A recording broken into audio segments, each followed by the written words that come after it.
জামাত থাকতে আওয়ামী লীগের আর প্রয়োজন নাই, যে তারা আসলে আওয়ামী শূন্যতা তারা পূরণ করতে পেরেছে এবং আওয়ামী লীগের যে চরিত্র সেটা জামাত পুরোপুরি রপ্ত করতে পেরেছে। 2022 সালে আমি নেত্রকোনায় গিয়েছিলাম এবং গণ অধিকার পরিষদের বর্তমান ভারপ্রাপ্ত সাধারণ সম্পাদক হাসান আল মামুন তিনি কারাগার থেকে মুক্তি পাওয়ার পরে মূলত তার সাথেই তার বাড়িতে যাওয়ার পরে ছাত্রলীগের নেত্রকোনা জেলার তৎকালীন সভাপতি এবং সাধারণ সম্পাদক তাদের নেতৃত্বে আমার উপর হামলা করতে আসে এবং সেই সময়কার ঘটনা এখন দেখলাম যে সামাজিক যোগাযোগ মাধ্যমে জামাত এবং শিবিরের যারা অ্যাক্টিভিস্ট নেতাকর্মীরা রয়েছে তারা ফেসবুকে লিখতেছে, প্রচার করতেছে যে দেখেন জামাতি মিডিয়া, এই মিডিয়ার নাম মেট্রো নিউজ, এই মিডিয়ায় ফটোকার্ডের হেডলাইন দেওয়া হয়েছে গণ অধিকার পরিষদ থেকে বহিষ্কৃত নেতা রাশেদ খানকে গণধোলাই দিয়েছে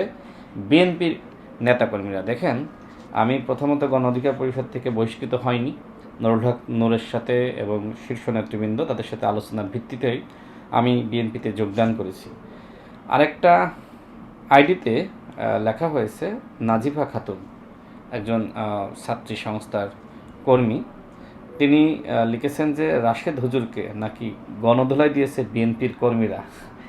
এরকম অসংখ্য পোস্ট আমি লক্ষ্য করছি এবং দেখেন একজন আমাদের হিজাবি ছাত্রী সংস্থার আপু তিনি লিখছেন যে ফলাফল পাচ্ছে রাশেদ বিএনপির হাতে গণধোলাই, বাহ কি চমৎকার। মানে আমি অবাক হয়ে গেলাম, যারা আসলে সুন্নতি লেবাস ধারণ করে তারা যদি আসলে এইভাবে মিথ্যাচার করে, এটি অত্যন্ত জঘন্য। দেখেন এরা যে আসলে জামাত শিবিরের কর্মী সেটার প্রমাণ দেখেন। এই যে আব্দুর রহমান নামের যিনি, নিশ্চয়ই দেখা যাচ্ছে, দেখেন তিনি এই যে জামাতের তিনি প্রচারণা করতেছেন।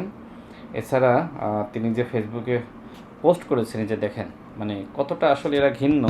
এই জন্য আমি বলি যে আসলে জামাত থাকতে আওয়ামী লীগের আর প্রয়োজন নাই। আমি জামাত ইসলামকে ধন্যবাদ জানাই যে তারা আসলে আওয়ামী শূন্যতা তারা পূরণ করতে পেরেছে এবং আওয়ামী লীগের যে চরিত্র সেটা জামাত পুরোপুরি রপ্ত করতে পেরেছে। বিশেষ করে এই যে ছাত্রী সংস্থা যারা রয়েছে, মানে তারা তো আসলে হিজাব পরিধান করে, নেকাব পরিধান করে, এই যে নেকাব এবং হিজাব পরেই যে আসলে এই যে ফেসবুকে গুজব ছড়াচ্ছে, এটা আসলে অত্যন্ত ঘৃণ্য।